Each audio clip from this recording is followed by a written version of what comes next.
Here on Vanguard business?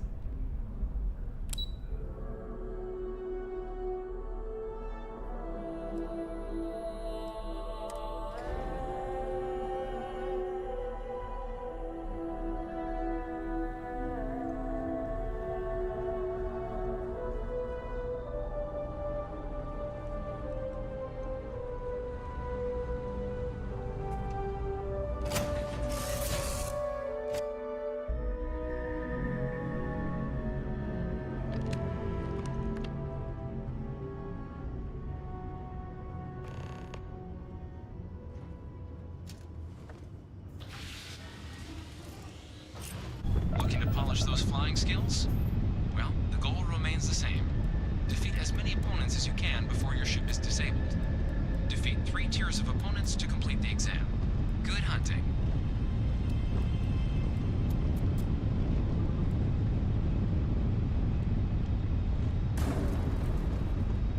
New targets active.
Whew.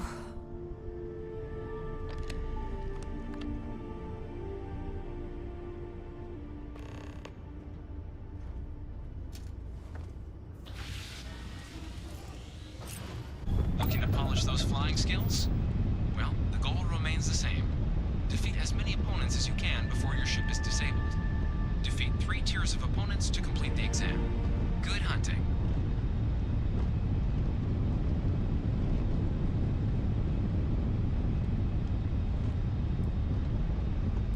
New targets active.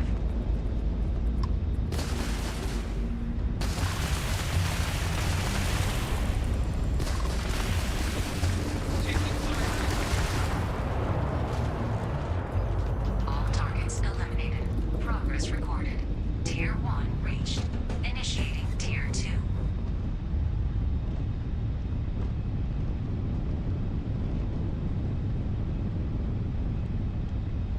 New targets active.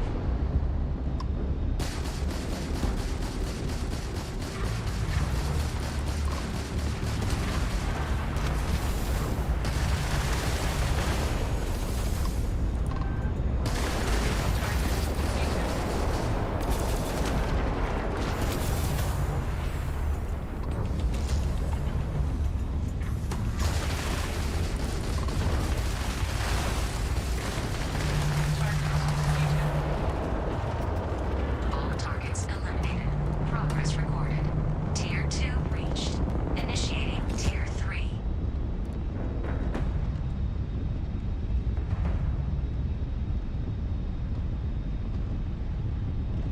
New targets active.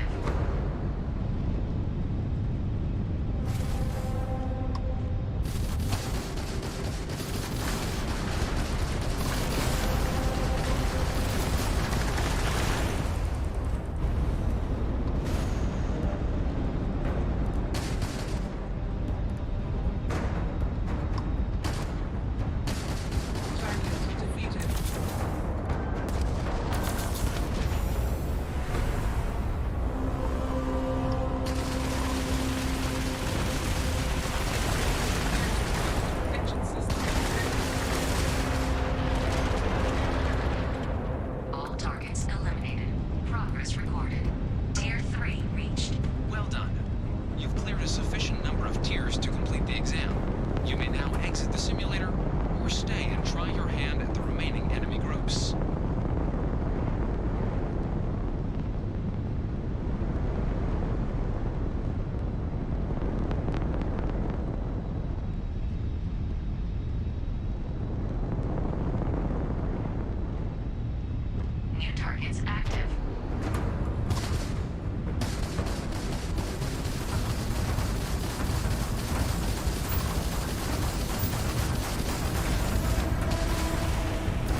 pardon.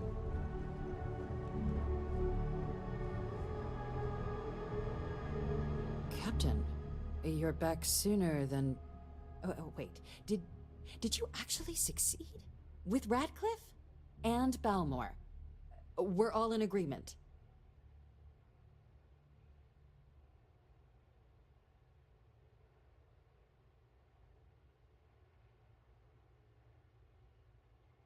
So the old man was still lurking around in there. Fine work, Captain. And now, I've already arranged everything with the archival monitors. When you get down there, the UC monitor will give you instructions on how to deploy the codes. Follow them to the letter. Here, the UC code piece and an archival access card. The entrance is just on the other side of the plaza across from Mast. Absolute best behavior down there, all right?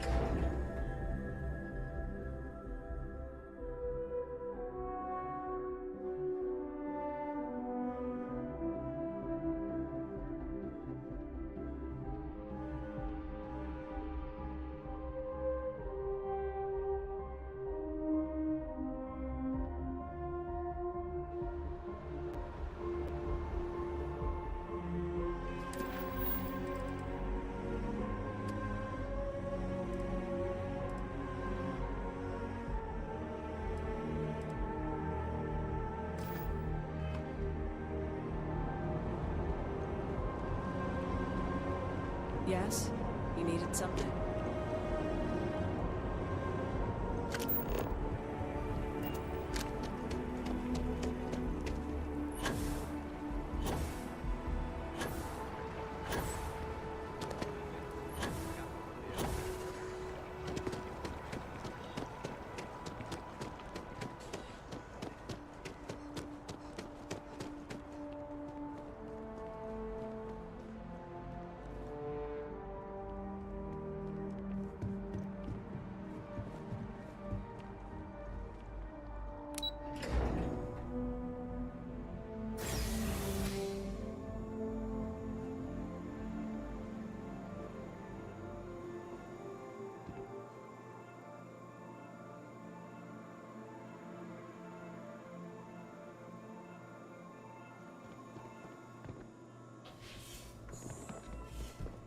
Captain, we've been expecting you.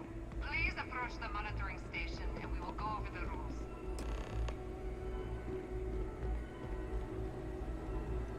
Welcome, Captain, to the archives.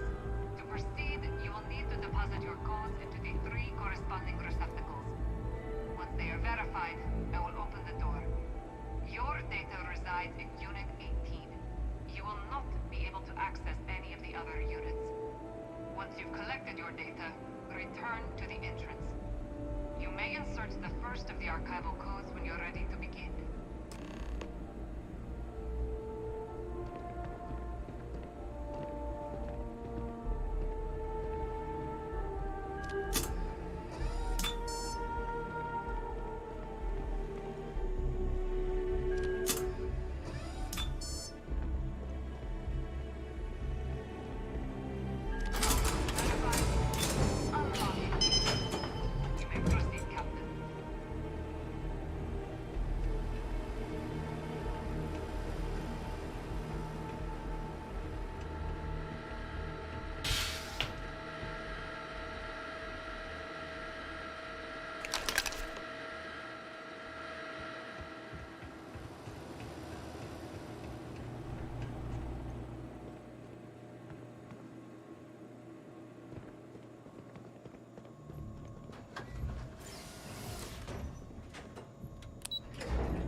Captain. Deputy told me what went down. Impressive work. Captain, if you'd be willing to transfer the documents to the Major, she and I have been discussing what comes next.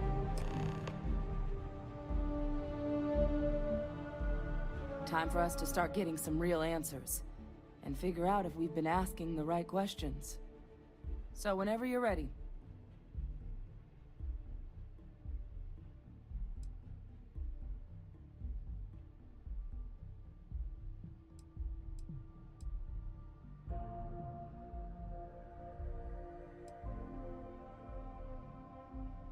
You're carrying the most comprehensive collection of information on Terramorphs in the known universe. If we can't pry an answer out of there, it likely doesn't exist. Certainly doesn't mean it's going to be easy, but we're not gonna know until Percival and I dig in, so whenever you're ready. Yes. It will be. Percival and I have done our damage. This is us starting to put some things right. So with the data out of the way, we've been discussing where exactly this work's getting done. The Red Devil's headquarters on Mars, back where you found Percival, seemed the natural spot. Already has the equipment, the safety measures. Though it sounded like the deputy had a few more things she needed to discuss with you first. Indeed. The most important of which is getting you your citizenship. Then I guess we'll see you on Mars. Captain, if you'll follow me.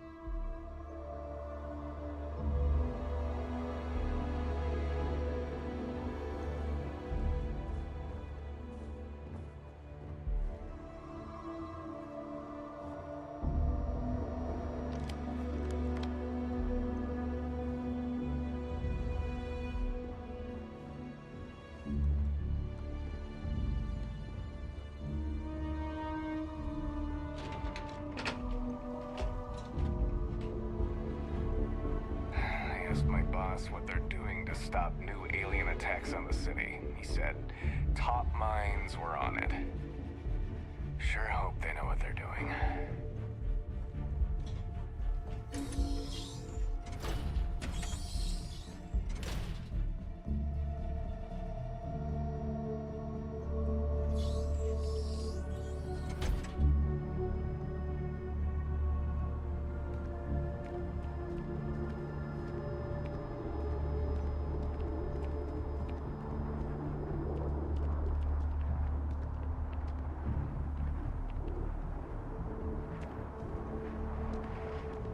All right, Captain.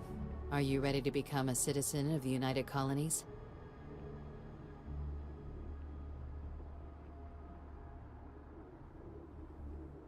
Good.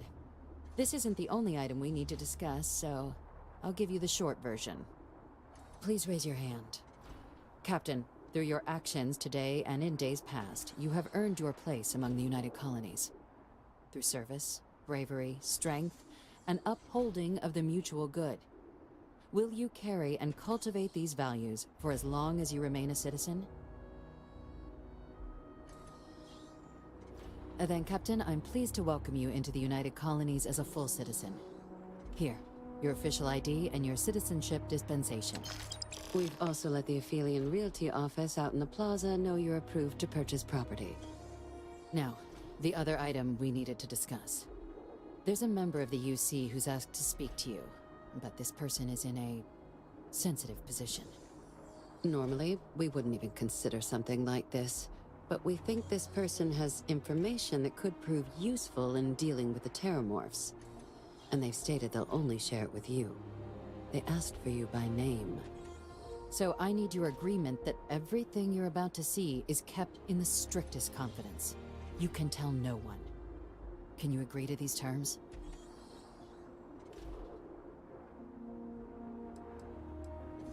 I'm sorry. I can't share any more without your word. Do I have it? Let's hope it never comes to that.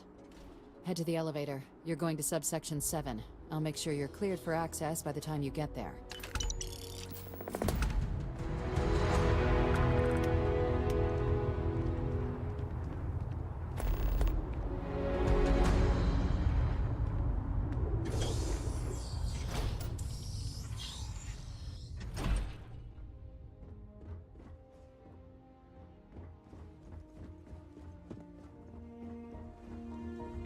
folk say those Varun zealots worship a snake.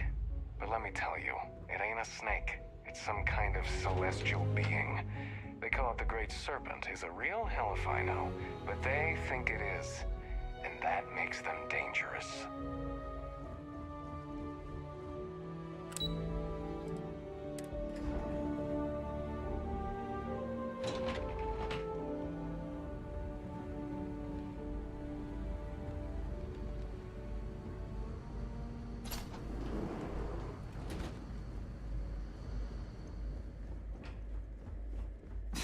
Are we at all surprised that the UC has such a massive space dedicated to secrets?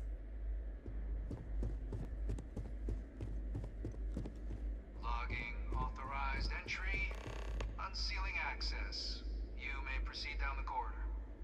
But there are no additional visitors permitted. Your friend's gonna have to wait out here. Very well, I will wait. You go on. Hello. Yes?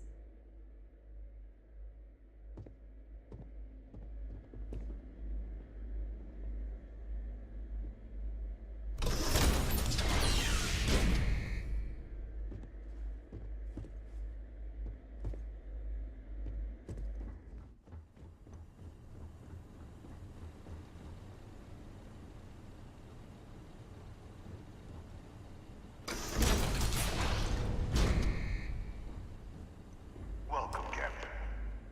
Please, come down and approach the intercom. You and I should chat.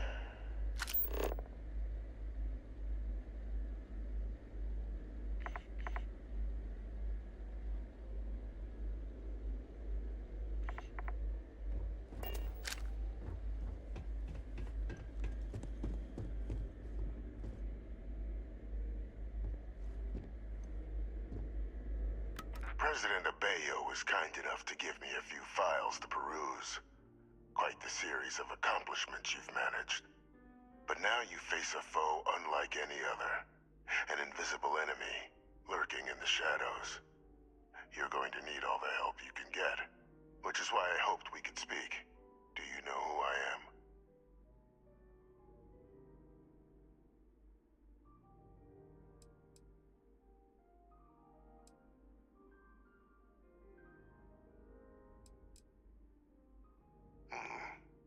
Not quite. I'm Francois Fanon, but most know me as Victus. I was an admiral during the Colony War. One of its great villains, if you believe the slates. I was to be executed for my crimes, but the previous regime deemed me too valuable to simply discard. So they put me here. A sacrifice on the altar of peace. Even my death served the colonies.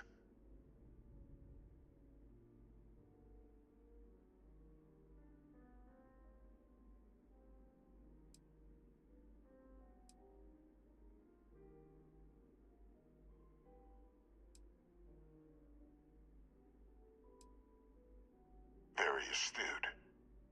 That's my daughter. My progeny. You've been working alongside. Has she shared with you the nature of our little family?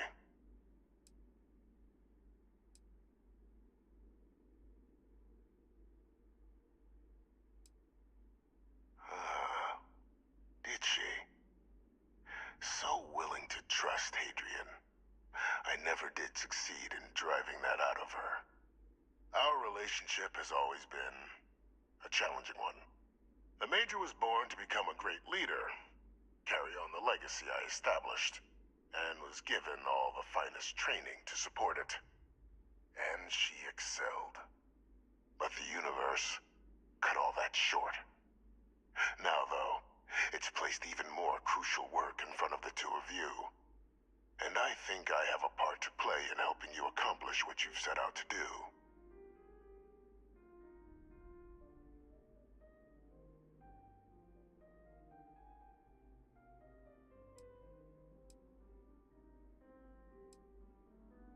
It was an attempt by the United Colonies to solidify its own legacy. forging a new generation of great leaders. They were raised by adoptive families made up of scholars and tacticians, trained at the United Colony's greatest scientific and military academies, displayed incredible promise. But by the time the Colony War came to a close, there was only Hadrian. But that's ancient history now. You have much more pressing matters at hand, with which I can help. After some long years earning the trust of this current regime, the UC has been permitting me to work alongside one of their recovery teams, helping them gather intelligence on, locate, and organize scenarios to lure in some of the criminals that evaded justice after the Colony War. With quite a few successes, I might add. But in the process, I managed to find something else. The names and locations of Hadrian and Percival's old research team. Valuable manpower for the effort you're about to embark on. I'll tell you where they are, but in exchange, I need something dealt with.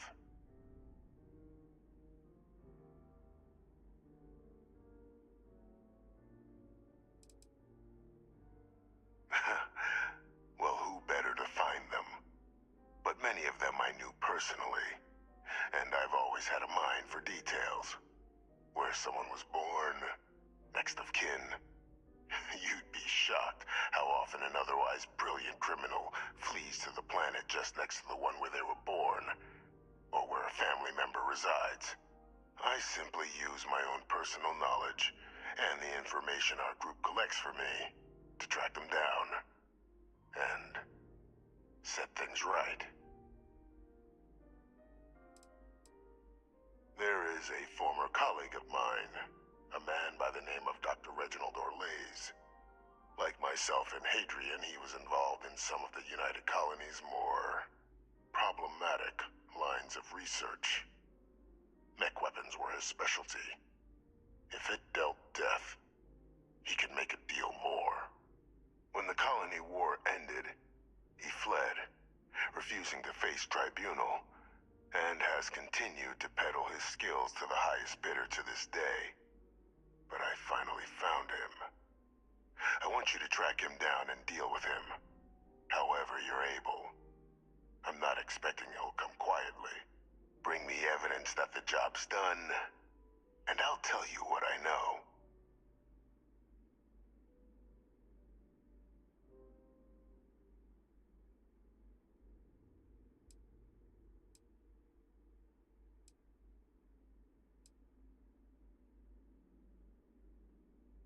Captain, your files indicate a track record of unlikely successes. It is my genuine hope that, perhaps down the line, you might become a part of our team. And this might be something of a tryout.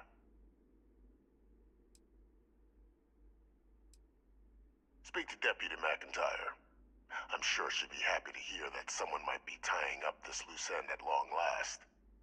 Though I would ask you, do not make the mistake of confusing me for a simple cutthroat.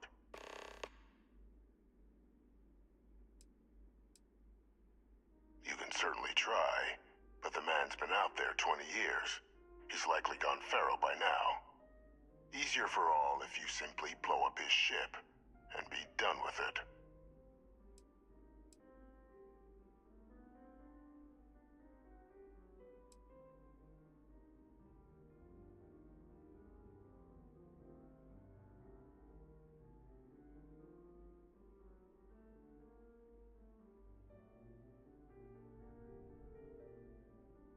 If that's what you require to sleep at night, so be it. According to my information, he's been hiding around the world of Etheria, Wolf System. There's a star station in the vicinity, the Den. The head of the local vanguard, one Captain Marquez, should be able to help you find our man.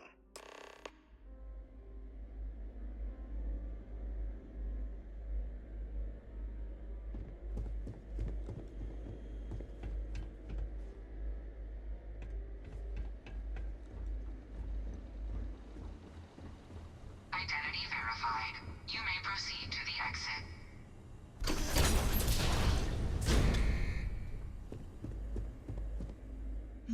Yes? I will watch your back.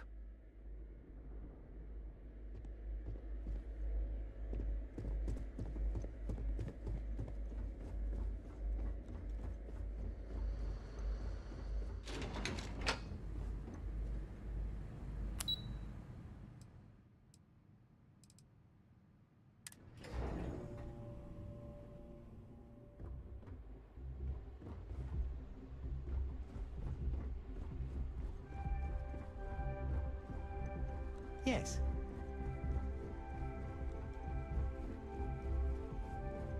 Captain, did your meeting go well? I hope it's clear now why we needed you to agree to all the secrecy.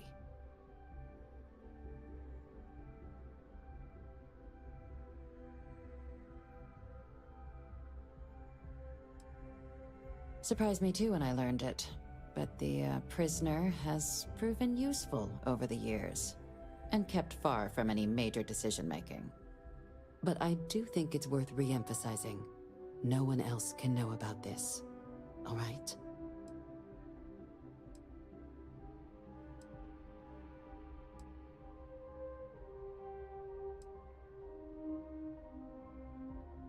The Major doesn't have clearance for this sort of information, and she certainly doesn't need a distraction from her current, very important work. Which is why I need you to keep this to yourself. Short of jailing you? No, you're right.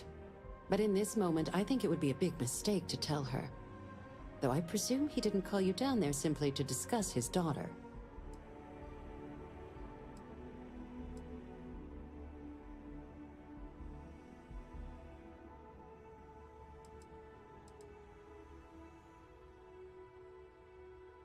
Dr. Reginald Orlaise? He's finally found him. Of course, killing Orlaise is completely out of the question, but bringing him to justice... He's been on the lam for years. That'd be a huge win for the UC. What's being offered in return?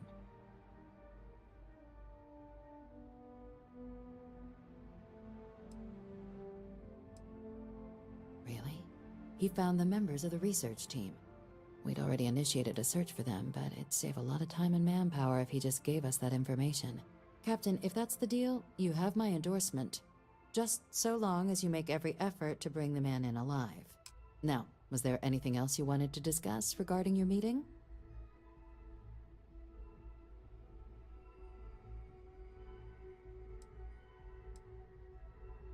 Trusting the man downstairs would be a mistake.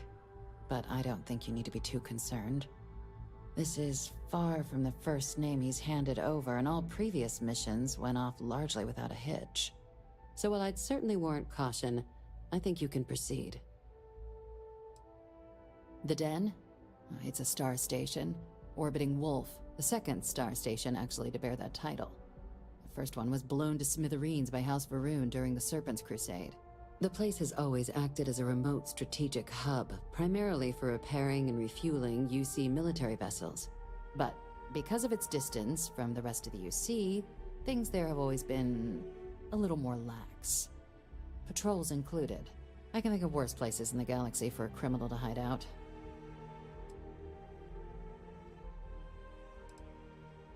Then I'll bid you good day, Captain, and remind you of the importance of discretion.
nothing else, Constellation does have excellent lodging.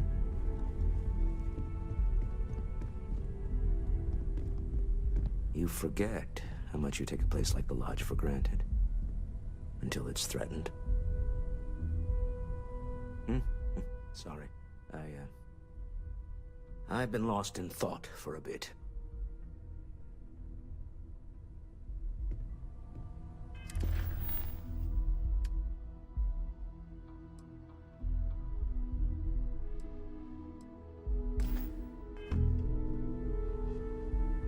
We can pay to fix the damages, but, well, some things are irreplaceable.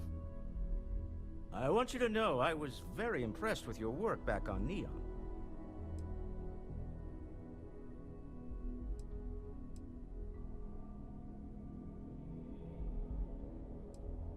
I'm beginning to wonder if there's anything you can't handle. I'd like to test that theory. My Star Yard's been having a little trouble getting our next project off the ground. I need someone capable and decisive to step in and steer it in the right direction. Interested?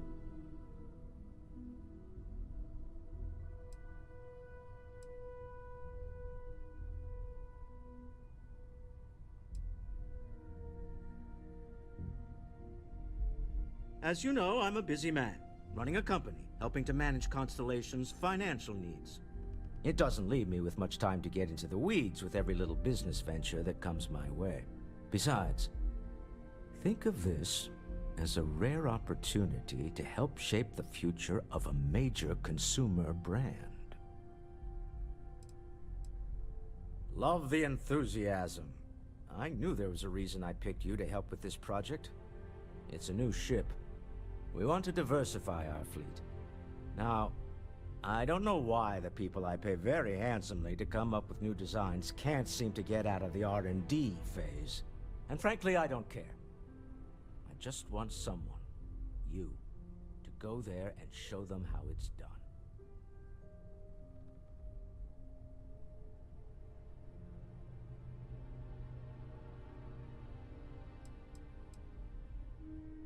R&D needs to happen first whenever work starts on a new project. It's a natural stalling point since we need to make so many big decisions. In this case, we're talking about looking at our existing fleet of ships and using data we've gathered to see what consumers want. But of course, each member of the R&D team can interpret that data to suit their own confirmation bias. I'm guessing that's what we're seeing here. To be honest, I prefer it. I have professional designers, and obviously they can't do the job. They're floundering. And as I've seen firsthand, you dabble in all spectrums. Blue-collar work, exploration, fighting. I could go on. What better person to tell those overpaid muckety-mucks how to build a ship for the discerning consumer?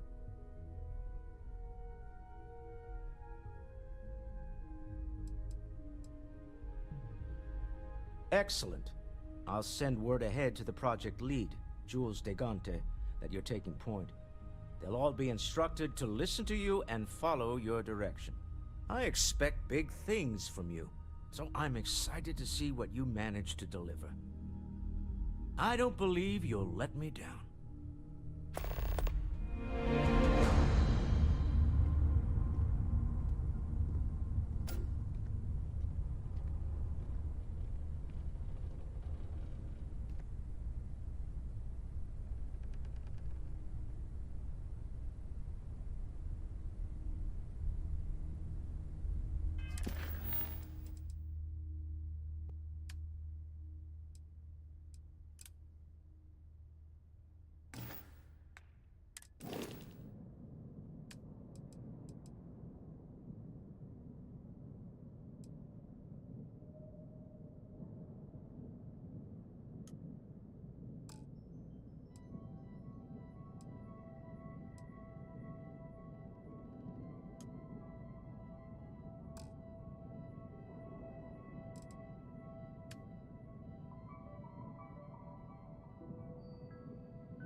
Walter Stroud.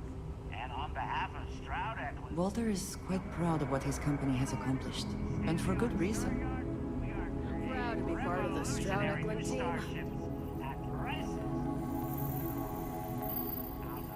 I heard they're making a new class of ship here.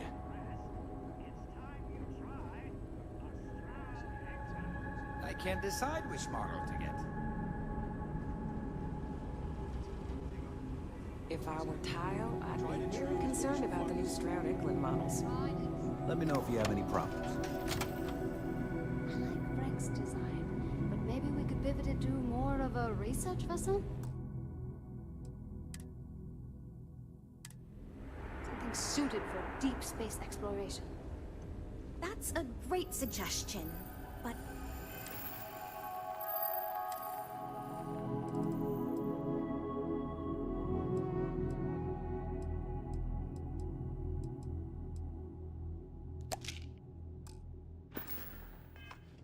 You know what? Oh, this must be Walter's consultant friend. Please, come join us. We've been waiting for you.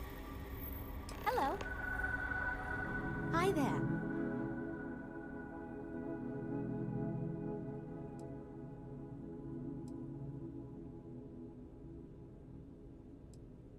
It means I'm responsible for making sure our projects are carried through to completion. I'm not the one calling all the shots per se, but I do need to ensure the people making those calls are empowered to do that within the limits the executive set for us. It might surprise you to hear that no, I have not. This is actually the first project I've led for Stroud Eklund. I recently graduated with a master's degree in engineering management.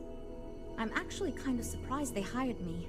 But I was at the top of my class, so maybe they didn't want to lose me to some other star yard. Anyway, I'm grateful for the chance to do good work here.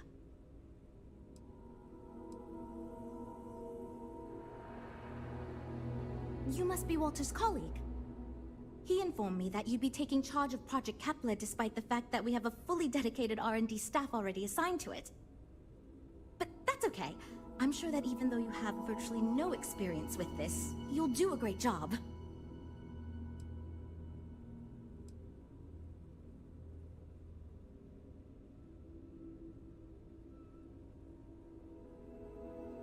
Well, I hope your enthusiasm counts for something. Anyway, let's get to it. We shall see. As you probably know, we're tasked with coming up with Stroud Eklund's next hit starship. But we have budget concerns, market research to finish, and we can't seem to agree on a design. So I guess Walter sent you to resolve these issues. Have at it.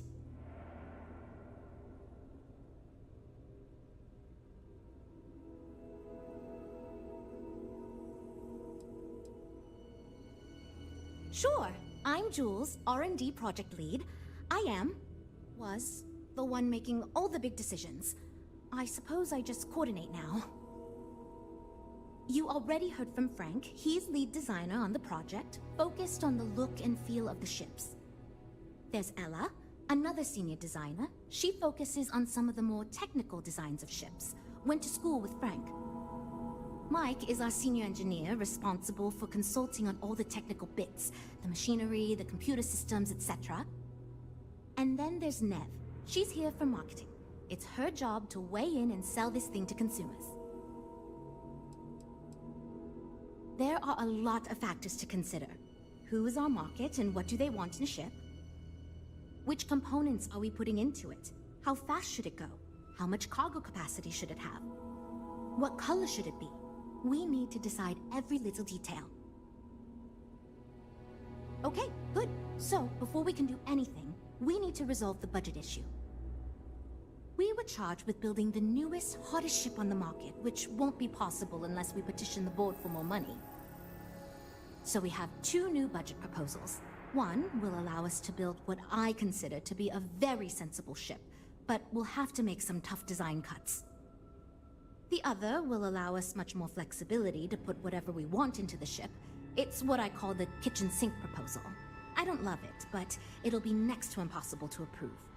What should we go with?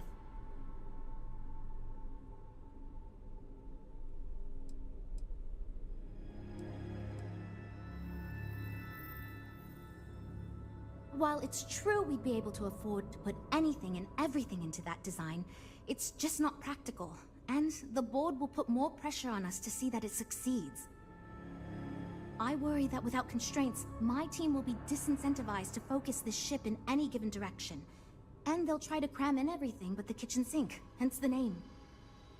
Who knows what kind of monstrosity we'd create if we tried to incorporate all of our designs? And would something that expensive actually sell? It's more that we can only choose certain design elements at the expense of others. In other words, if we go with something in Mike's design, there's not enough money in the budget for what Ella wants. That's one of the reasons we haven't been able to agree on anything.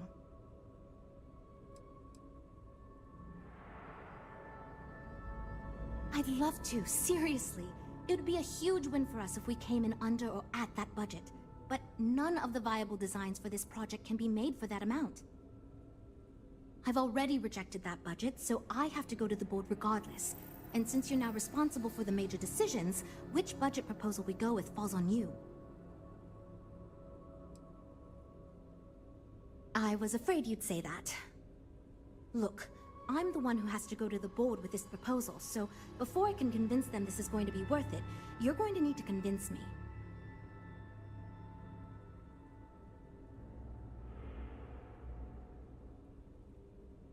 Well, I'm all ears because it's going to take a miracle to convince them.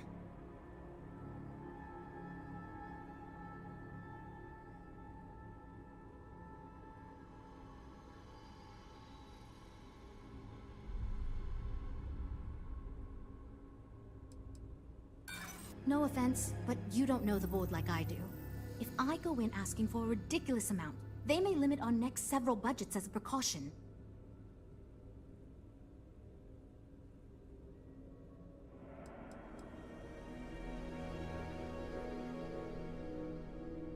I suppose that's true to some degree. Even computers were ridiculed as completely impractical when first invented. Maybe you're onto something. Okay, I think you made some good points. I'll go to the board with the kitchen sink proposal and get that approved.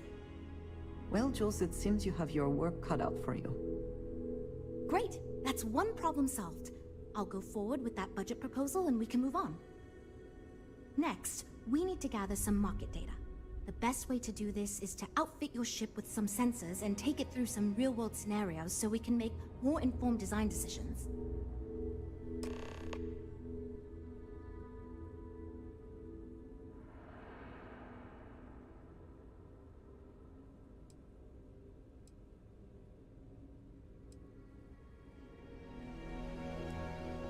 Great! Just pick up a mission or two at the mission board and proceed like you normally would. We'll collect the data when you return. If you take on a variety of missions, we can build a ship to handle a variety of scenarios. But if you just fly one mission, we can build a more focused ship. It's up to you. In the meantime, you might also want to talk with the team, get to know them, give feedback on their proposals, etc. Good luck out there.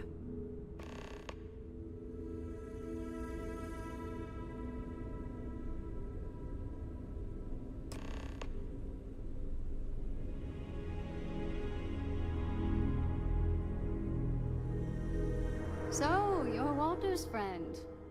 I know he chose you to head this project as some sort of favor. Honestly, as senior technical designer, I was hoping to receive that honor, but there's always next time.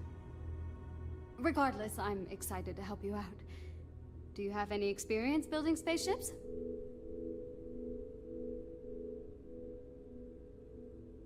Good. We were worried you knew nothing, and this would be a complete disaster. As long as you are willing to listen to us, we may still avoid that outcome.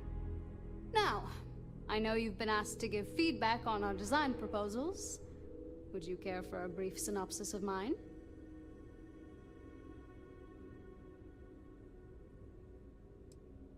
I'm the most senior designer on this project, for one. Despite all the acclaim he gets, I actually referred Frank to his current design position. He and I were in the same design program when we went to get our degrees back in uni. We support each other as friends as much as possible, even when we disagree. I love my job here. But I dream one day of working for a small startup or running my own design firm so I can work on custom ships instead of mass-produced products. Of course. But first, let me ask you this. What pilot demographic is currently being underserved by the current starship market?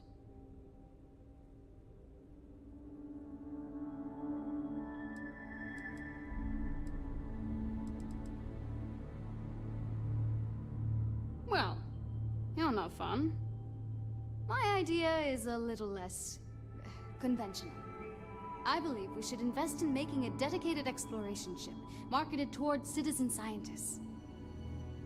Sure, we and other manufacturers have lines of exploration ships, but none built with the average consumer in mind. It's my hope that we can jumpstart a new era of affordable, accessible space exploration, fueled by ordinary people like you and me.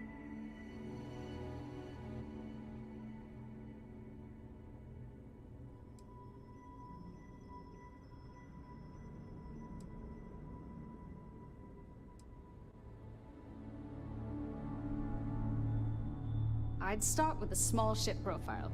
It won't need much storage or passenger capacity. Then, of course, you would want an advanced grav drive to reach deep space and plenty of energy for extended flights. In order to keep costs down, it likely doesn't need expensive weapon systems or defensive measures. It won't need those where it's going. And of course, high-end scanners and other scientific equipment is a must. Thanks. Let me tell you, we would not regret going with my idea. This is a chance to do something that will truly inspire future generations.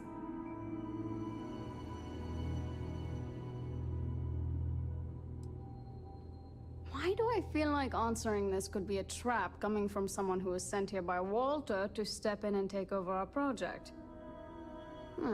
It's not like I have anything to hide. I used to think working for a super wealthy corporation would be terrible, but honestly, it's pretty great. They've been good to me, and the stability is way better than any startup. I've had opportunities I wouldn't have anywhere else, so yeah, pretty great. Well, as a senior designer, I'm trusted to work on some pretty important features on these ships. Most of my work is on the technical features, designing them to be more user-friendly. Computer systems like navigation, targeting, you name it. It may not be as glamorous as what Frank does, but without me, these ships would be almost impossible for the average consumer to actually use. Bye. I'm actually kind of amazed we finalized the budget. That was relatively painless. You know, I have designed spacecraft for over 10 years. So, you must have really impressed Walter for him to give you this project. Or maybe it's a bit of nepotism. Never mind that. Perhaps he sees in you what he sees in me.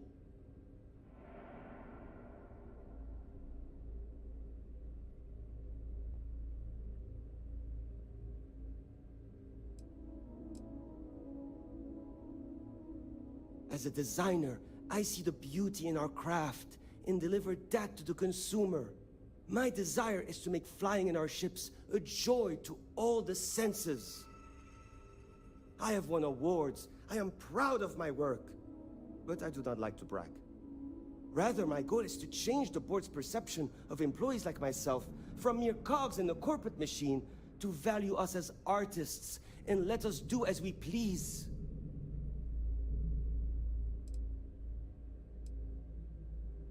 My hope is that he sees the passion in our work. In truth, I know he values me, but he has yet to truly cut me loose from the corporate reins and let me do as I wish.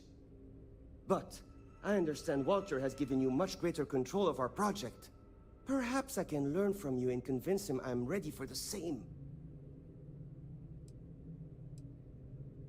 Ah, yes. At least you may be more open to my ideas than my colleagues.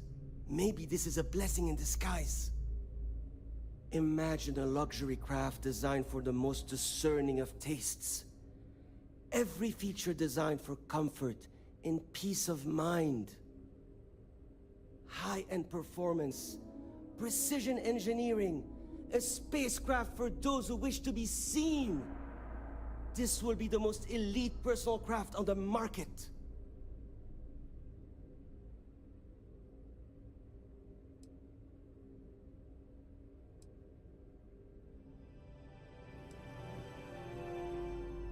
The ship should be mid-size, spacious but not bulky.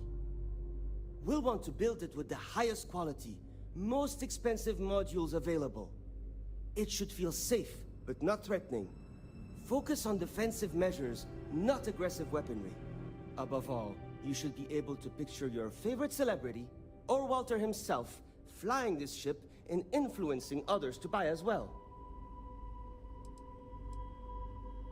I'm glad you agree. Such an ostentatious luxury craft will be the envy of everyone in the settled systems.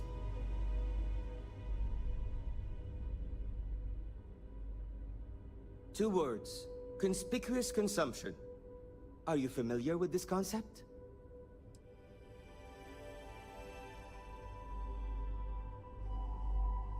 Can we really afford a new ship? Of course not. It's when someone buys something expensive, mostly because it is expensive in an effort to show off their wealth to others. So, if we target what the wealthy elite and celebrities want and sell the ship at a premium, they will buy it, and others will follow in order to be trendy. Imagine a star like Borealis is seen getting out of one of our luxury ships. Everyone is going to want one, so they too can feel like a celebrity.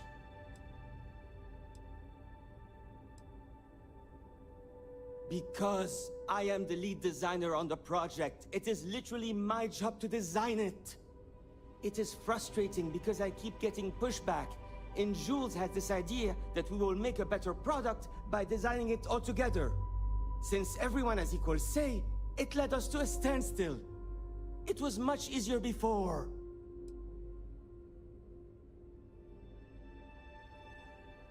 Just because I do not like how corporate we have become, doesn't mean I don't like getting paid. Besides, with every successful ship I design, I believe I can influence the company to shift away from typical corporate bullshit and back to taking risks by pursuing art and innovation. Then again, here we are. Later. Well, we're making progress now, I guess.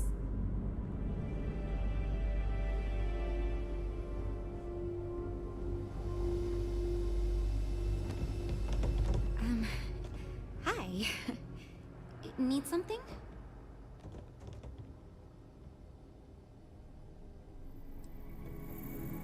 Oh, no. It's just...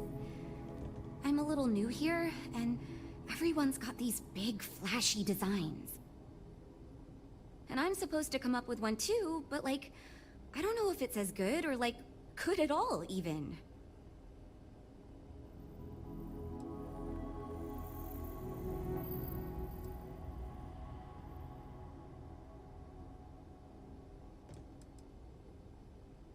Thank you for saying that, but, like, really? I don't know. Whatever. Here goes. So, I was thinking that we could really use a recreational craft in our fleet. But not like super luxurious like our Adonis pleasure yacht, something marketed more towards families. Something Mom and Dad could pack up and take the kids on vacation. You probably think that's stupid, right?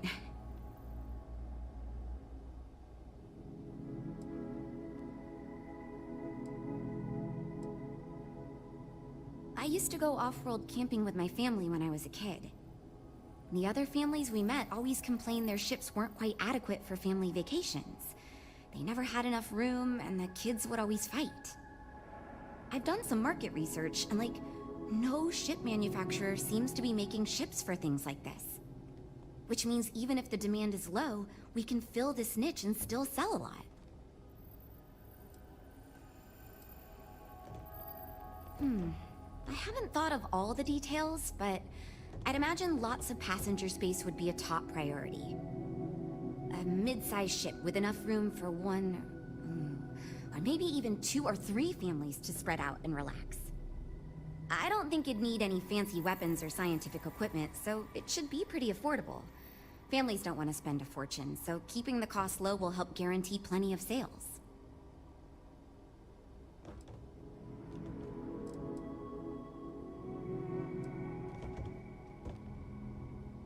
Oh, really? Wow, I am... Thank you. I'm really glad I told you about it. Well, if we end up making it, I swear I'll work up a hell of an ad campaign for it.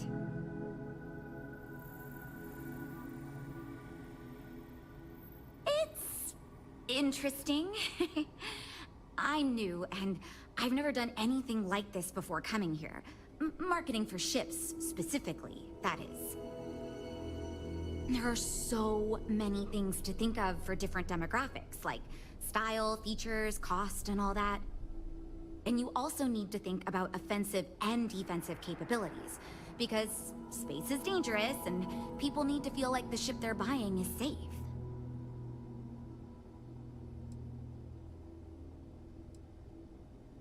So far I do, but just between you and me, I feel like I'm in a little over my head.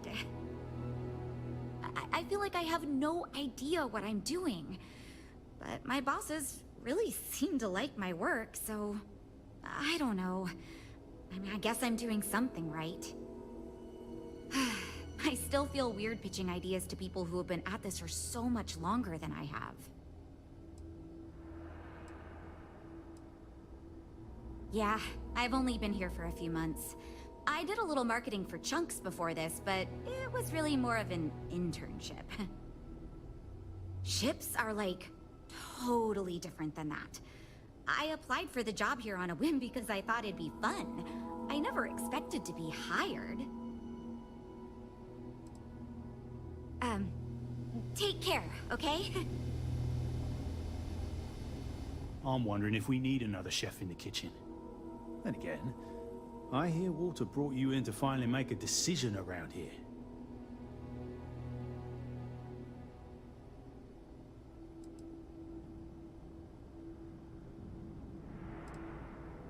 Good.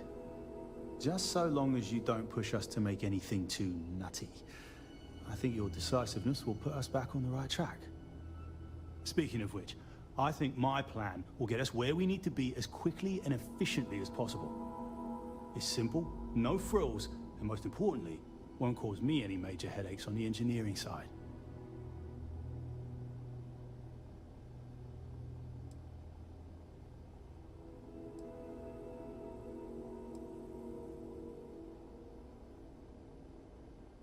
Let me tell you, all the creative minds around here are so concerned with designing the most innovative and fancy ships possible. They never stop to think about the kind of work it takes to do that in a reasonable time frame. Yes, we're engineers. Our job is to make the bloody impossible possible. But that doesn't mean it's easy or practical. That and there's never enough of us to go around.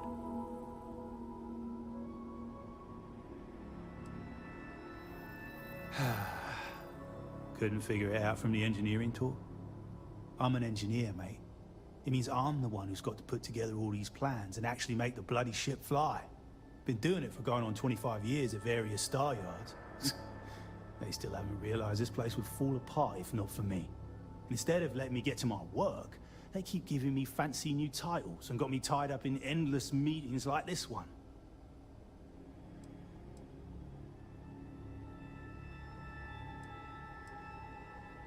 It's truth, and we need it. The others believe we need to think big and innovate.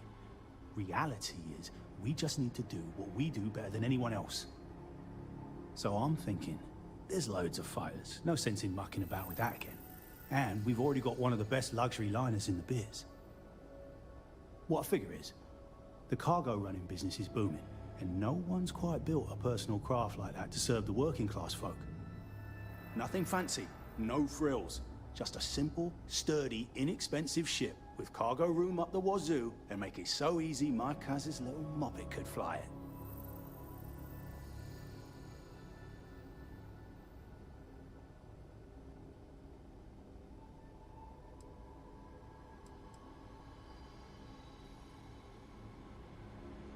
Our objective should be to build a huge ship with plenty of cargo room while keeping the costs low. Doesn't need fancy equipment, just the basics. Basic weapons, basic defenses, basic scanners. You get the idea. If we go with a design like that, I can focus on quality construction, and the ship will practically sell itself.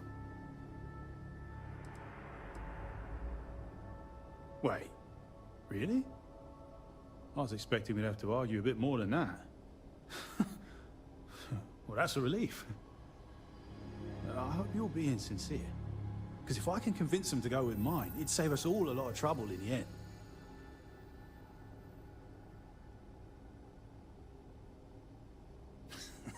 Yeah, that's me, innit? Been here since the start of the company. Done engineering for going on 30 years total. But I keep telling them, it's senior, not lead engineer.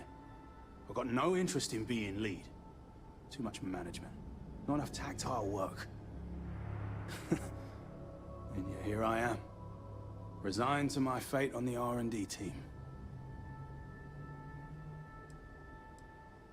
Nope. Not really. I like to think I don't have the ego for it. I've got nothing to prove, and I don't rightly care to make my mark on the industry. But all I want to do is build the best damn starships I can, and not get bogged down with all the excess particulars. But upper management loves the work I do, and they wouldn't let me say no to this. I guess they needed someone to keep everyone's heads out of the clouds, so here I am. I assume you mean the company and not the people. Because even if I didn't already think so, I'd tell you that both Walter and Issa are great. The company's still kind of young as far as Star Yards go, but it seems to be going in the right direction, despite what it may look like. I've been doing this for a while at other Star Yards, and so far, we're avoiding a lot of the mistakes some of the older corps have made. Hope we didn't scare you off, huh?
These ships are something else. Well, what do you expect? The Eklund family is loaded. Welcome to Stroud.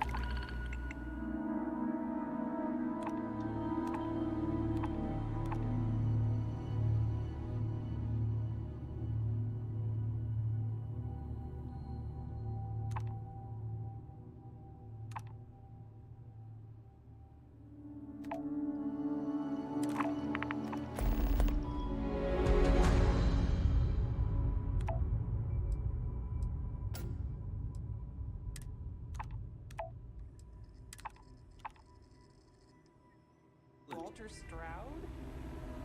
Still, to go from literally nothing to shits that give entirely reference.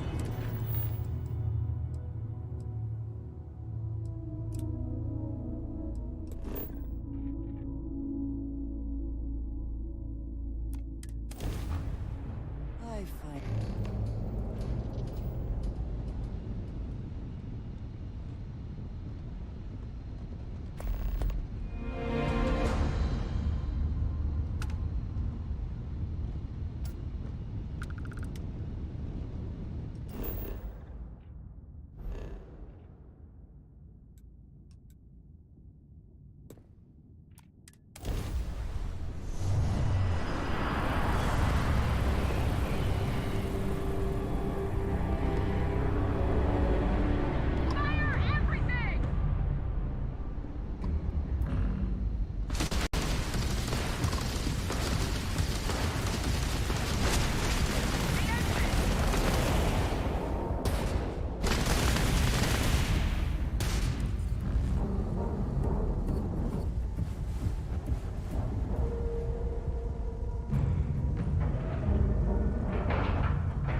Always worth checking.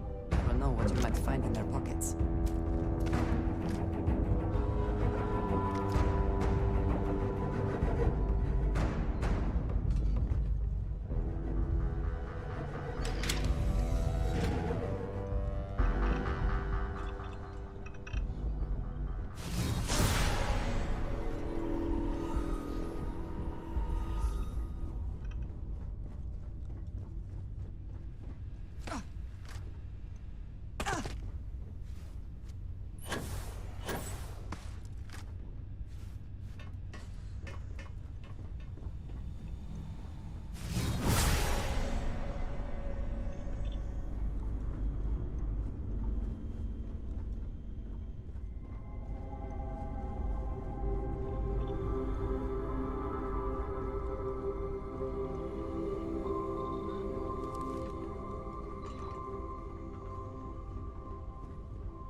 Not to point that thing at me.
Entering course while we scan for contraband.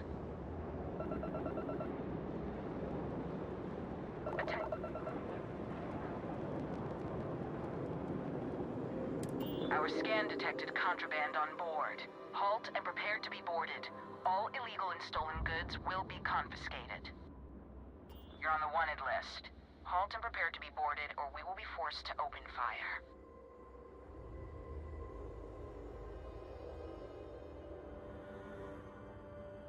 Copy that. Stay on course while we escort you in.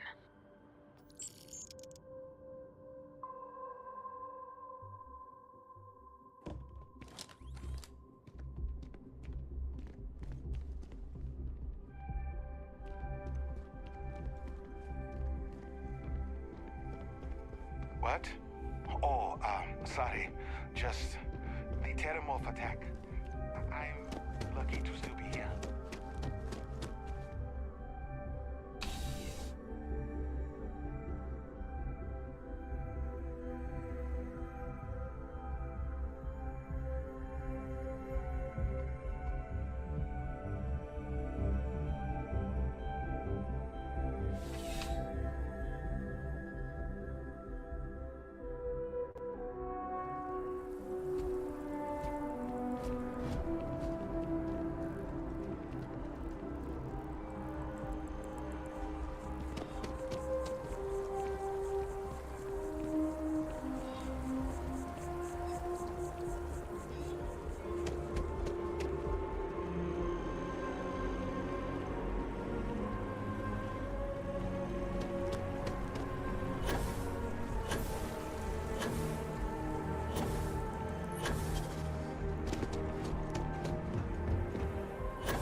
Hey, anything I can help you with?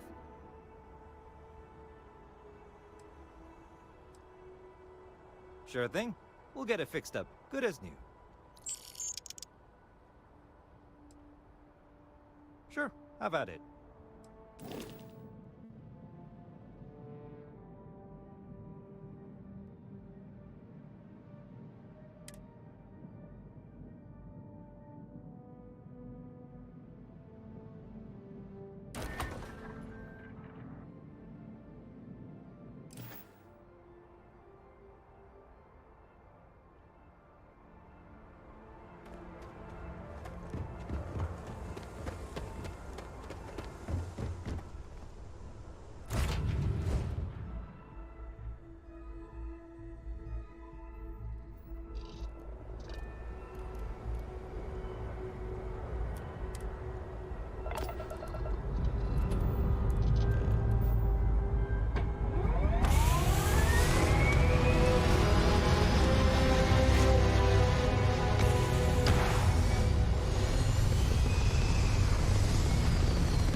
You are entering United Colonies space. Please maintain course and prepare to be scanned. And complete. Enjoy your stay in New Atlantis.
heard they're making a new class of ship here. I can't believe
These ships are nice, but compared to a trident...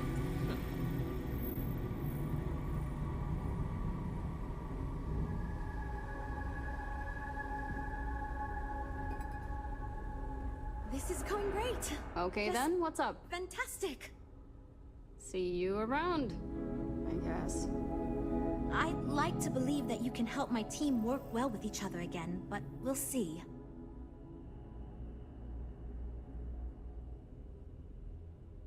Oh, yes, I actually do have a proposal.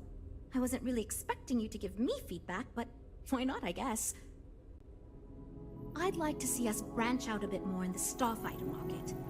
Bounty hunting and mercenary work are both big these days, especially among the hard-blooded Freestars.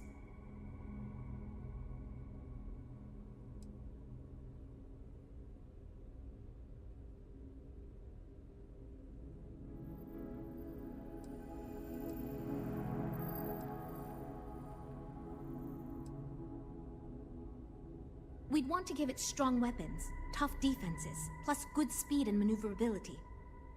Most starfighters are fairly small, and the tricky part is keeping costs down with all those fancy modules.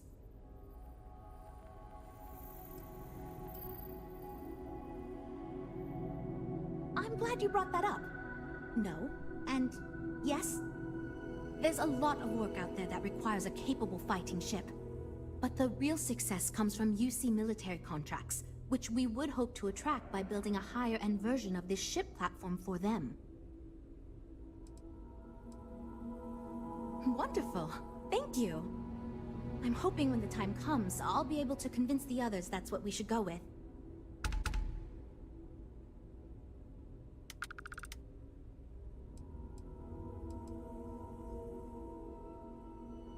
We'll talk later then.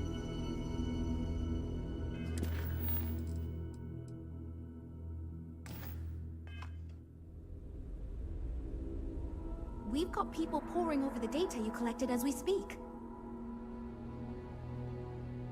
Versatility may not be what certain customers are looking for. So you managed to complete a couple different missions. This will give us lots of data to support building a ship that can tackle a variety of scenarios. Of course, if we build a ship like that, we may need the kitchen sink budget, but we'll see. Thanks for your help. Now, we just need to solve our interpersonal issues so we can agree on a design. Easy, right?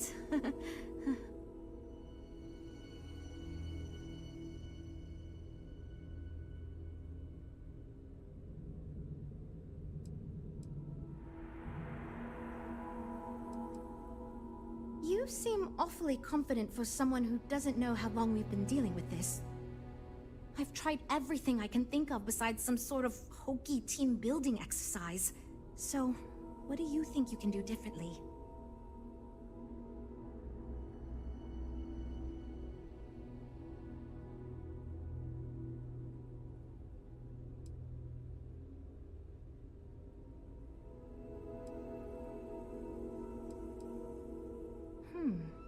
I can't believe I didn't think of that. It's fair. Everyone goes around the table and makes a cut. That way no one feels like they're the only one being asked to compromise. This should drive us towards a more focused design.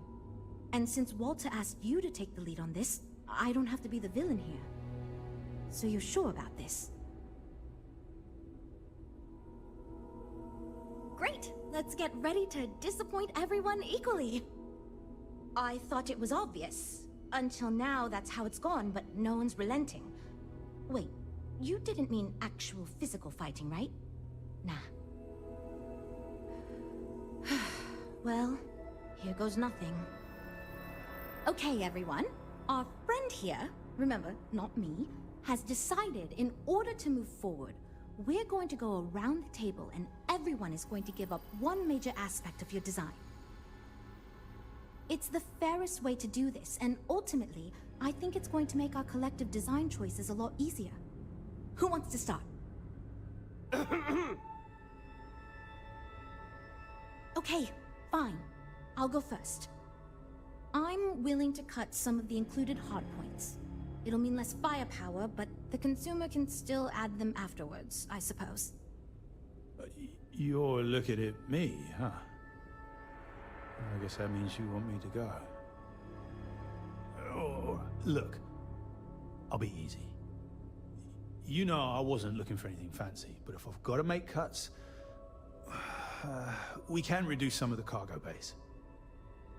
I guess we can cut some of the extra sensors and data collection equipment? As long as this thing can still make it to deep space and back with no problem, I'll be happy. I'd be willing to give up some of the passenger space, maybe. Yeah, that should be okay. Frank? Okay, fine, you win. I'll cut out some of the luxury designs and features. All that gold trim was going to be tacky anyway. Well then, that wasn't so bad.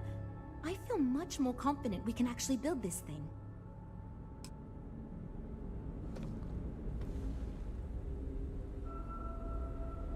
We're all super glad you're here, right, everyone? Well, we are. Based on the decisions you made, well, I'm not quite sure what kind of ship we're going to end up with, but it should be capable in a variety of situations. It sure will have a lot of stuff to it.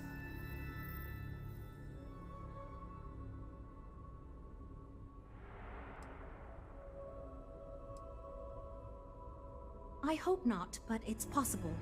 If the ship sells well enough, the board will have no problem increasing the budget next time.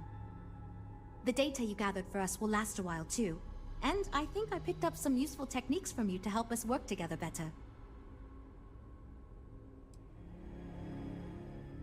This ship's going to be big, and it's going to have the best components available. I'm sure it'll be very capable of handling any situation thrown at it.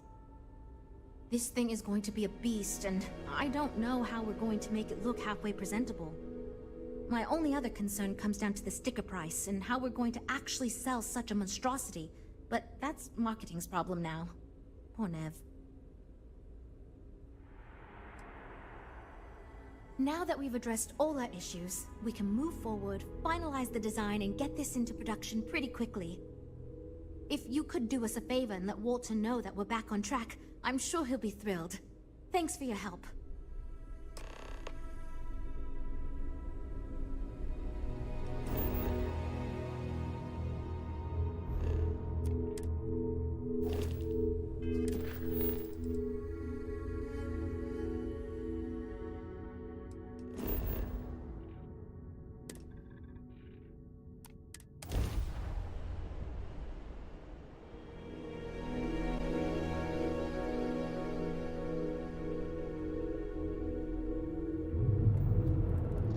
Entering United Colony space. Maintain course and prepare to be scanned. Alright, we're done. You're clear to land at New Atlantis.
Got anything? You should inspect your ship for heat leeches every couple landings. They'll cause plenty of havoc if left unchecked. Sure, have at it.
Everyone seems more distant.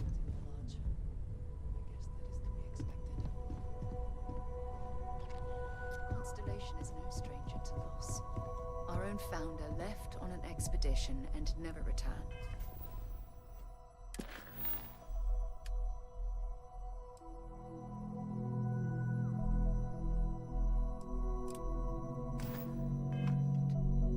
It is easy to talk about the glory and excitement of breaching into the unknown, of lighting the darkness.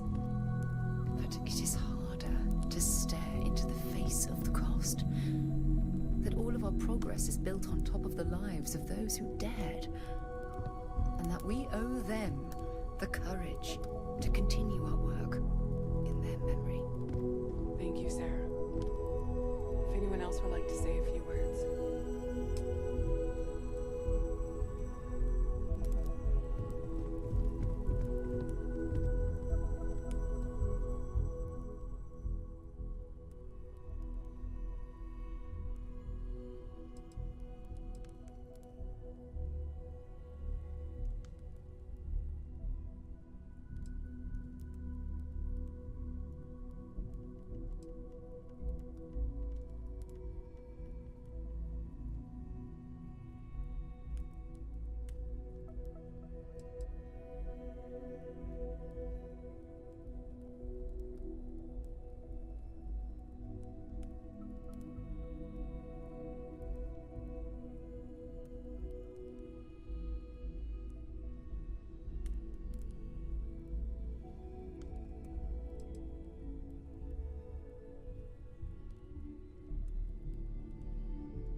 Thank you. If anyone else wants to say something.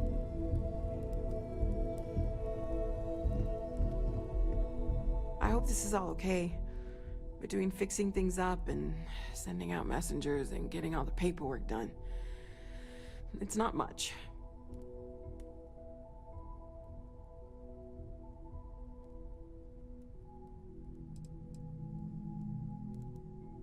I haven't really been sleeping much. I'm not having the best dreams right now.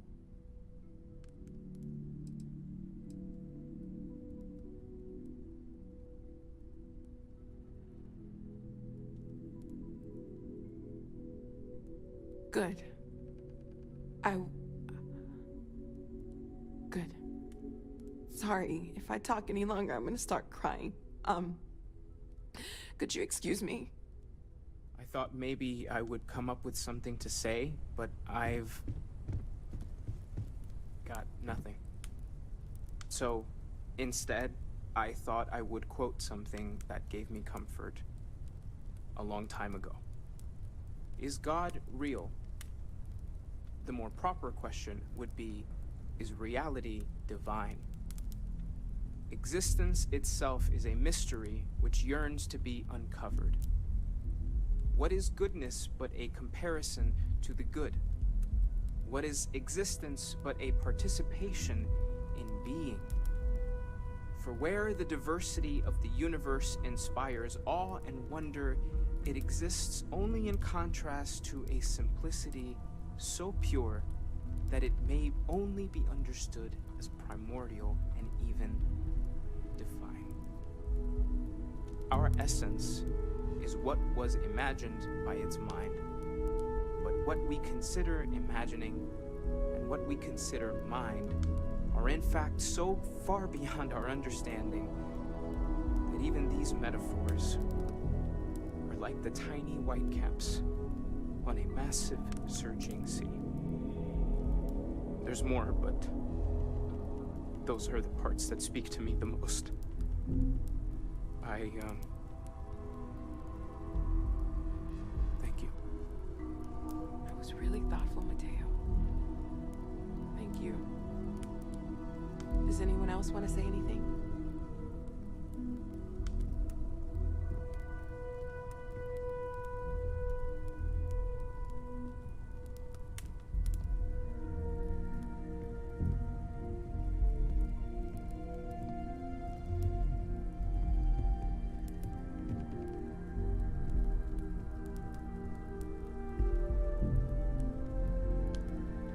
I don't often speak about what I...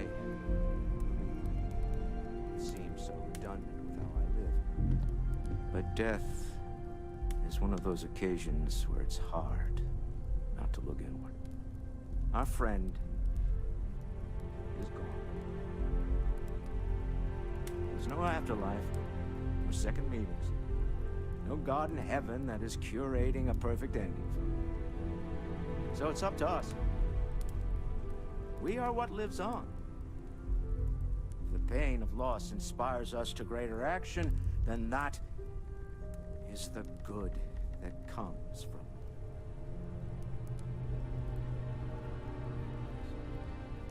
Humanity is what truly creates our world.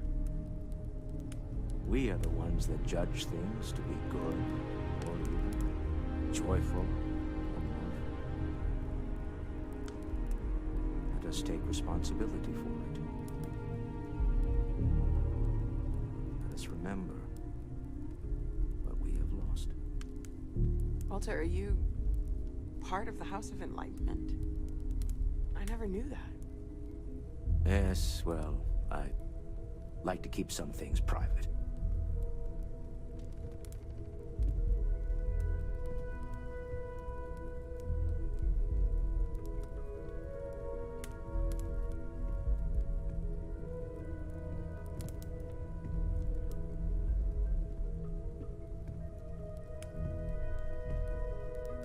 You all might not like thinking about this, but when we die, everything about us breaks down, decomposes, gets eaten up by insects and microbes. Or due to the lack of a biosphere, we are simply carried away by space and time until we sizzle in a distant sun's corona or get pulled in some gravitational field and coalesce with other debris. Not comforting, huh? But I disagree. Do you know what I find uncomfortable?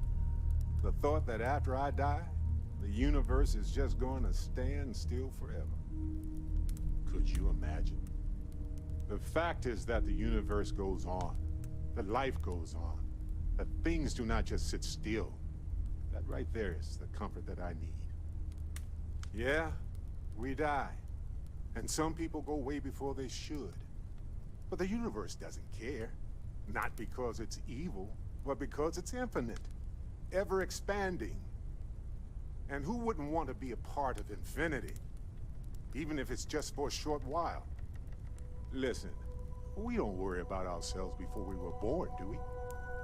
Of course not. We emerge from the universe as we return to it. And for one beautiful moment, we are here together. Yes, that certainly was an interesting perspective, Barrett.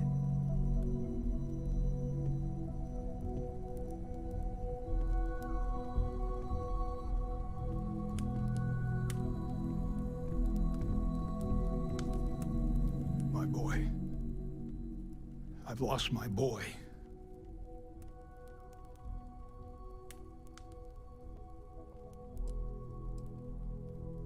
Should be me buried in the ground. All I ever wanted to do was protect him. But no, he was out the door as soon as he could. Away from his mother, away from Aquila, away from me.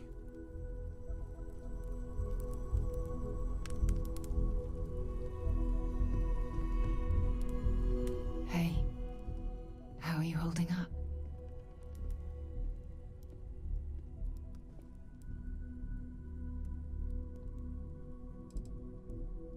It's not really going to hit me until later.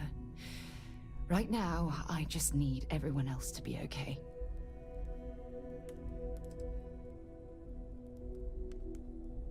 Take some time for yourself, okay? Plenty of rooms to sit down in if you need to be alone for a while. We'll get through this. It might feel like everything's falling apart, but that's why we need to stick together.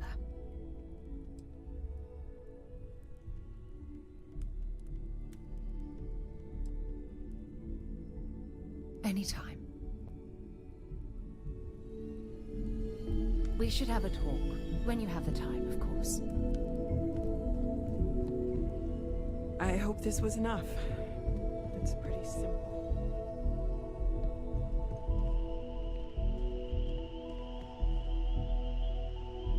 You know, what you're feeling right now is a chemical reaction whose evolutionary goal is promoting social cohesion. Never seems to work for me. No matter how many times I do this, I feel less attached, not more.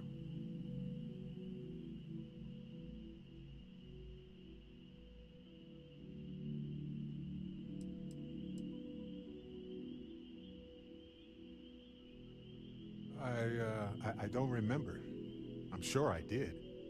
I thought when the funeral was over, when everyone went home that night, that it was over. Turns out, sometimes you need more than that. Well, look at us. Two lone wolves howling at the moon on the same night. You know, if there's one piece of advice I can actually give you, it's that lost loved ones have a way of coming back to you. One day you'll be sweeping out some old shelf or digging through a desk, and there it'll be. Some old paperweight of theirs. Or a piece of jewelry they gave you, half-jokingly. Theoretically, of course.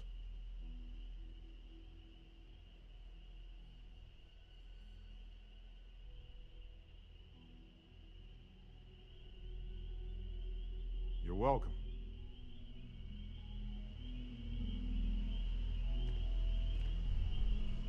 It almost feels wrong to be grieving. Selfish. No amount of tears will bring the dead back.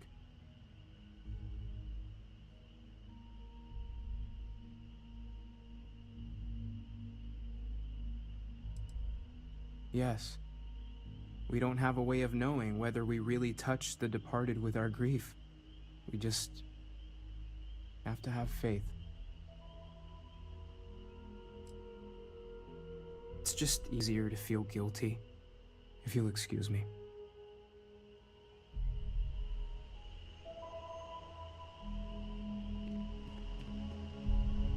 Chat for a bit? Normally, I hate talking to people at funerals, but, well.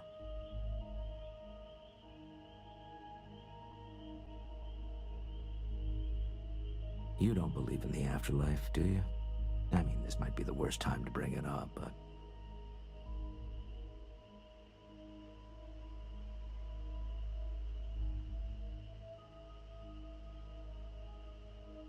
Yes.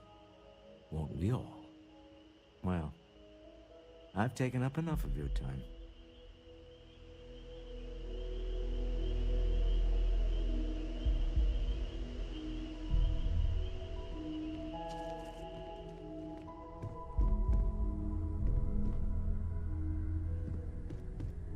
I am told these types of gatherings are a sad vacation. That assumption appears to be correct.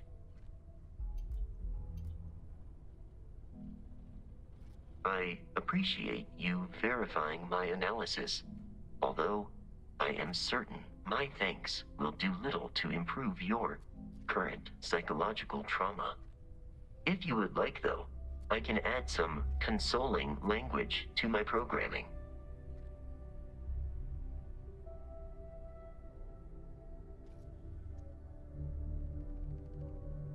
It will take some time to adapt, but it will be okay. How was that?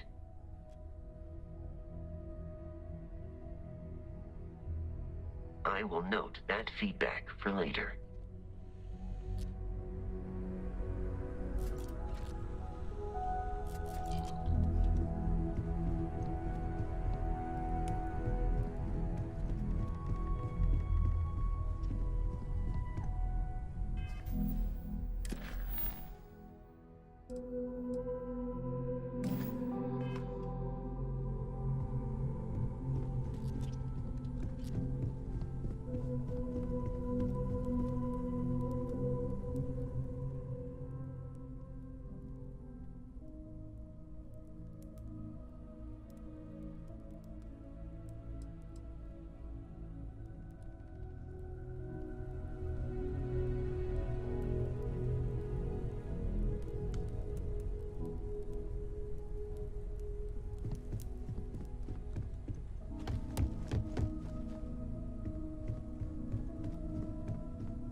You know, I had a bet with Sam. Which one of us would end up attending the others? You know. I guess that's 50 credits that won't see circulation in the Settled Systems economy ever again. Look, I don't know who I should speak to about this, but Cora and I talked, and she's coming to live with me.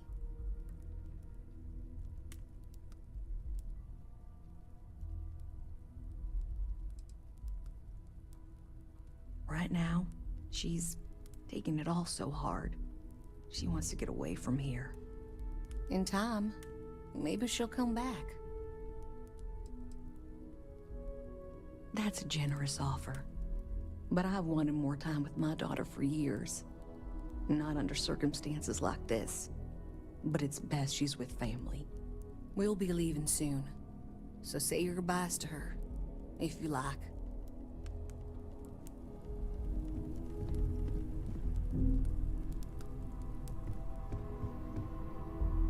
Everyone is in mourning.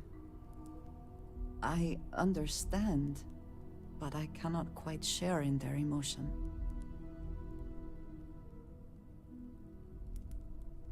I have seen death. I have lost people I considered close. But this is... it is not the same. I cannot explain why. I am not sure I am making sense.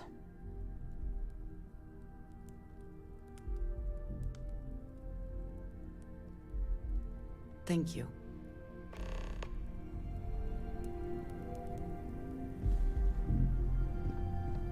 If you are free soon, could we talk? Drink?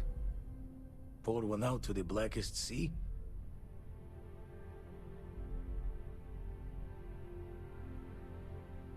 Two old friends. May their ghosts go past the edges of space, to the great beyond. I...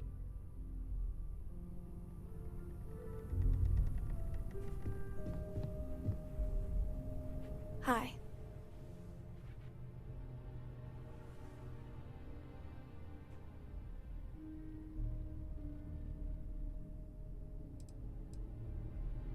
No. And don't keep asking. I'm not gonna be, alright?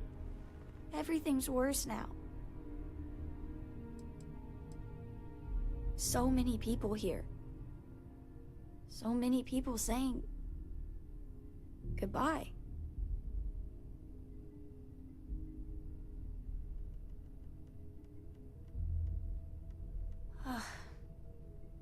Is this supposed to make everything okay? Make everyone feel better?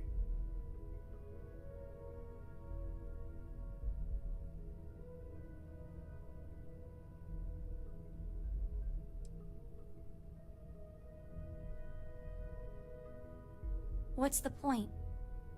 It's not going to change anything.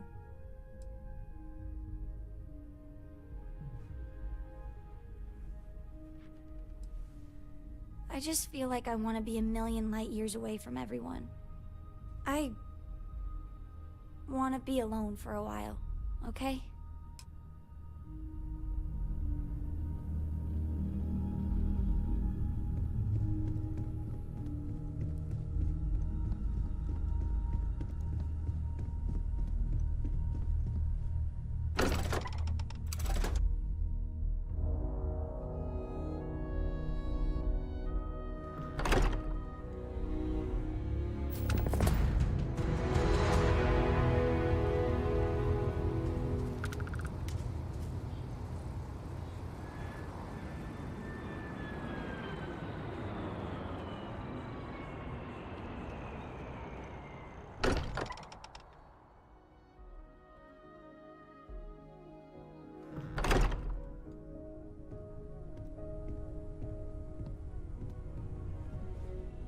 I'll meet you at the sanctum.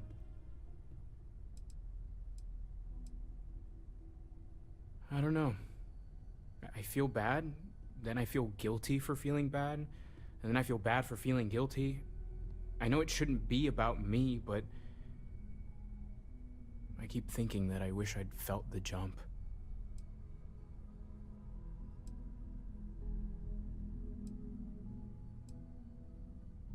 It's that moment that every Universal lives for. When you're out there, grav jumping between the stars, and you just feel it. A moment of divine connection. I've heard others in the church talk about it, but I've never experienced it for myself. I think so. Maybe hope is a better word? Just some indication that there's a reason for all this. But maybe that's just looking for another easy way out. We'll get through this. We owe it to Sam. Take care of yourself. Oh, sore. One too many squats.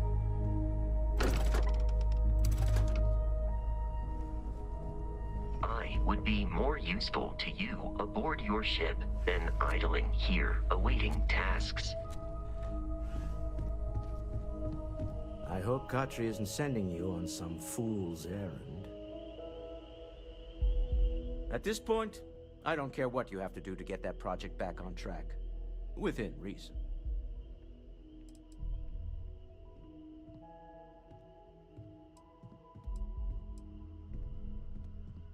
It's hard not to feel some regret, even some blame.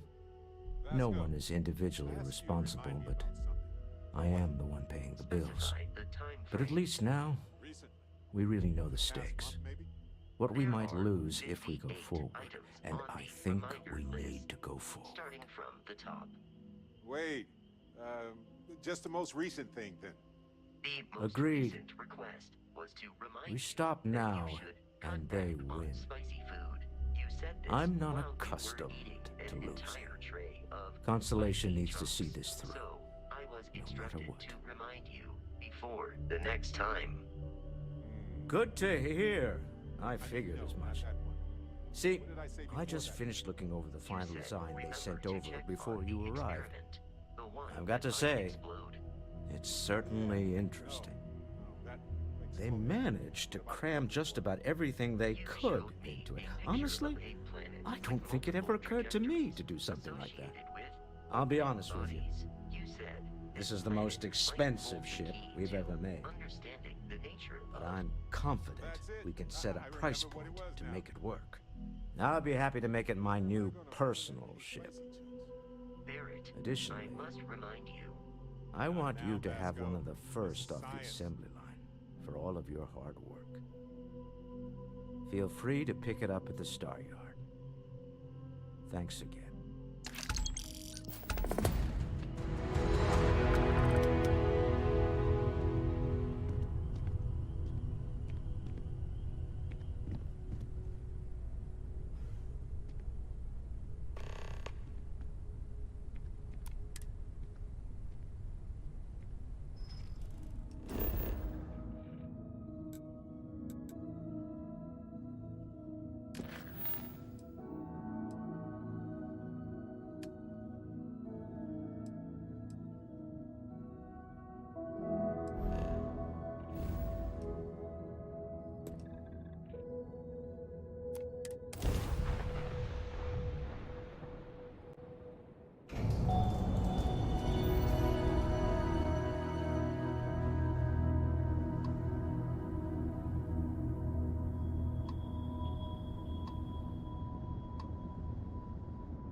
cargo. Scan complete. You are cleared to land at New Atlantis.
My return to the Lodge triggered a full system update. I am now fully prepared to assist you.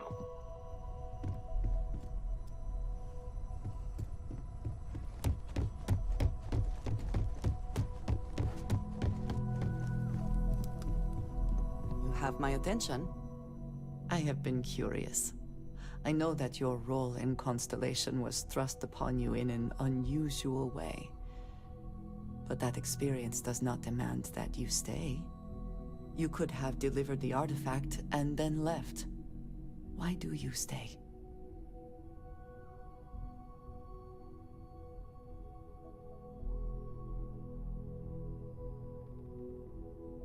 It does seem to be a unique situation with serious consequences.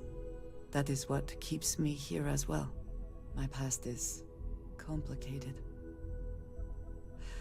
Anyone here will tell you I do not speak much of it. But my family always stressed the importance of having a purpose in life. You must have a reason for being.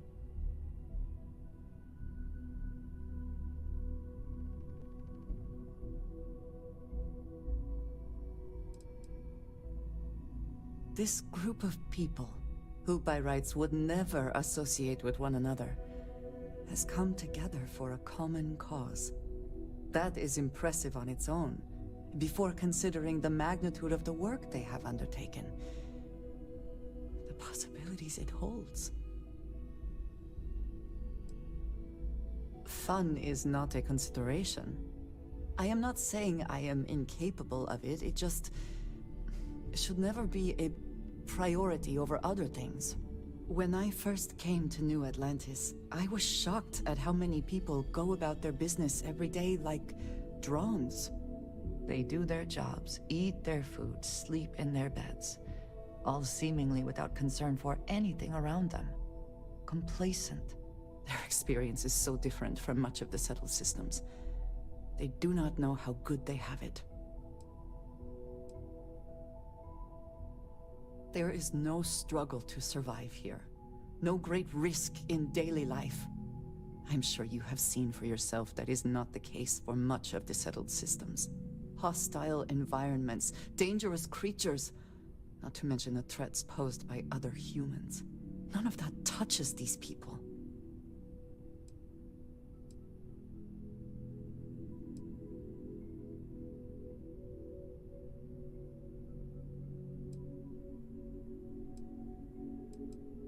Yes, they were. I did not grow up amidst such luxury. Purpose cuts through adversity. I know that all too well. And these people seem to have no idea.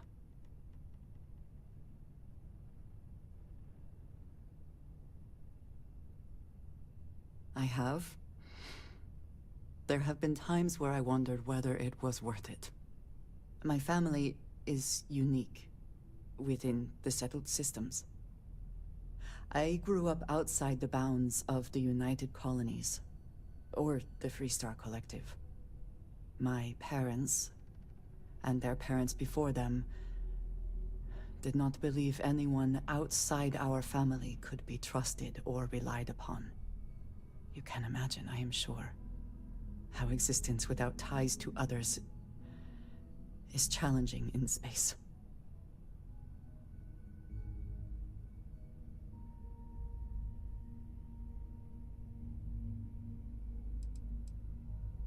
They believed, and still do, that anyone who was not part of our family did not share our values, our goals, and was ultimately a potential threat. My time in the settled systems has mostly led me to agree with them. It has certainly proven valuable. Saved me. A few times, without question. For now, though, it would seem you and I have found purpose in Constellation. I believe that is enough. I am pleased that we have common cause, and have enjoyed our time together. Thank you.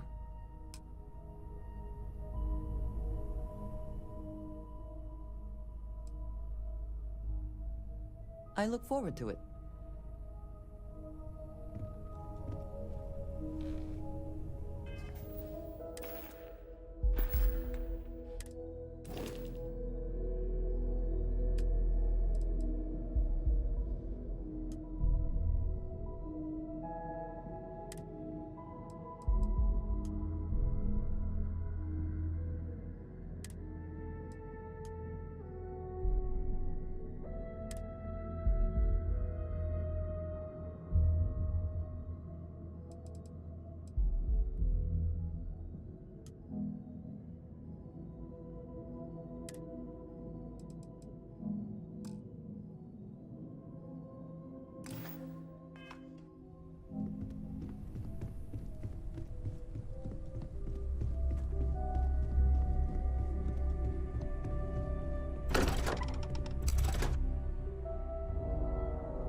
Will we be taking off immediately, or are there other matters that require your attention?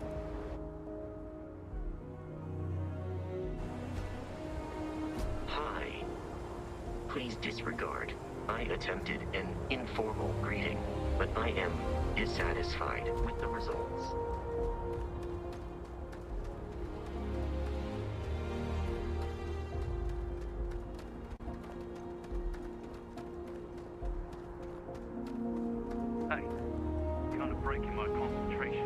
Need some work done?